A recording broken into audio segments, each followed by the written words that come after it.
Venezia, il Palazzo Ducale. Pierre-Auguste Renoir. 1881, olio su tela. Williamstown, Starling and Francis Clark Art Institute. I dipinti eseguiti nel 1881 da Renoir testimoniano l'importanza del suo lungo viaggio in Italia.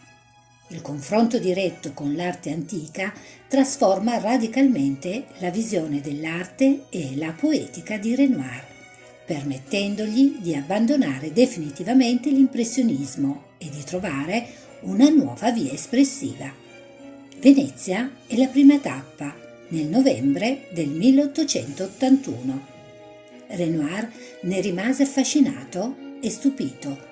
Dipinge sia i luoghi più famosi, San Marco e il Palazzo Ducale, sia le gondole nella laguna, dimostrando di aver colto perfettamente lo spirito dei grandi vedutisti del Settecento. Visita le chiese, i palazzi e i musei, ritrova gli artisti che aveva copiato in gioventù al Louvre e scopre l'arte di Vittore Carpaccio.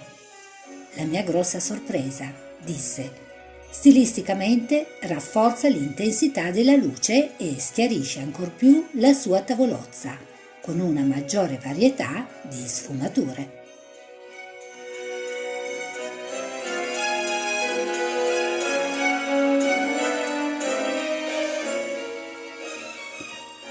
Fonte: Gli impressionisti Mondadori. Ringraziandovi come sempre per l'ascolto e la visione di questo video, vi invitiamo di visitare il nostro sito www.ilcappellodiirma.it. Grazie e arrivederci al prossimo video.